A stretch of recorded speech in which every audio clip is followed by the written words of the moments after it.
Goeiedag en baie welkom by Woordspieël. Vandag is ons by Exodus hoofstuk 5 en ek hoop jy reis nog saam met my en jy is getrou om elke dag hierdie video's te kyk en ook te deel met ander.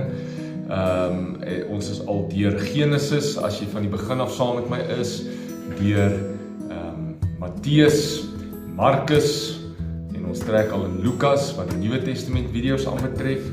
So ek hoop jy is besig om daagliks tyd in God se woord te spandeer en om ook toe te laat dat die Heilige Gees jou dan vorm om meer soos Jesus te lyk deur die woord wat in jou geopenbaar word. Vandag in Exodus 5 kyk ons na vers 22 wat sê: Moses het na die Here toe teruggegaan en by hom gekla. Here, hoekom maak u so lelik met u eie mense? Waarom het u my dan gestuur? Vandat ek by die Farao gekom het om vir hom te sê wat u van hom eis, het hy hierdie volk net al hoe slegter behandel. U het nog nie 'n ding gedoen om u volk te red nie. Moses is gehoorsaam aan God en hierdie is die begin van God se reddingsplan, verlossingsplan vir die volk van Israel om hulle uit Egipte uit te lei na die beloofde land toe wat hy destyds vir Abraham, vir Isak, vir Jakob, hulle voorouers beloof het, ongeveer 400 plus jaar van tevore. Maar voordat daar enige iets niets of bonatuurlik gebeur, raak dinge vir die Jode eers baie erger.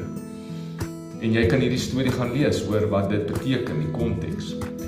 Maar die vraag is dit nie so met jou en my ook, dat gehoorsaamheid en toewyding baie maal lyk asof dit niks verander of wat dinge selfs erger raak? Ek neem 'n besluit om toegewyd aan die Here te wees. Ek neem 'n besluit om te doen wat reg is en in plaas van dat dinge dan ewe skielik fantasties goed gaan, lyk dit asof en beleef dit baie keer dat dinge gaan erger.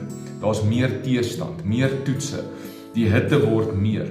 Dit voel of die opdraande al hoe steiler en langer word. Dit mag dalk net wees die wêreld se manier om terug te druk teenoor die wat aan God behoort en dat daar 'n natuurlike teestand is vanuit die wêreld uit teenoor die wat aan God behoort en wil doen wat reg is en wil doen wat in God se wil is.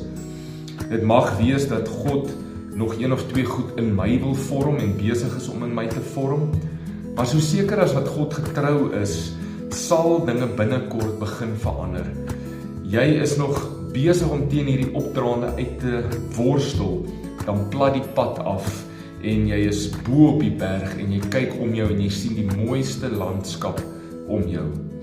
As ek getrou en gehoorsaam bly, sal God se redding deurbreek en die trane sal verbygaan en ek sal God se goedheid beleef. Die ding is, ek moenie moed verloor nie en ek moenie moed opgee wanneer dinge eers erger raak nie, want baie keer voor die son opkom is dit die koudste. So miskien bemoedig ek jou net vanoggend, vandag, deur vir jou te sê, hou aan, moenie moed verloor nie. Hou jou oë op die Here gefokus. Die Here is getrou en jy staan dalk op die punt van 'n nuwe ding. Moenie moed opgee nie.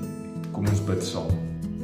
Here, die druk en die omstandighede is nie 'n aanduiding van u afwesigheid nie, maar juis dat ek 10-1 op die punt staan van 'n nuwe seisoen. Ek sal op u bly vertrou en ek sal nie moed opgee nie. Help my Heilige Gees en versterk my om aan te gaan. In Jesus naam, amen. Die Here seën jou, mag jy 'n wonderlike dag hê, tot môre.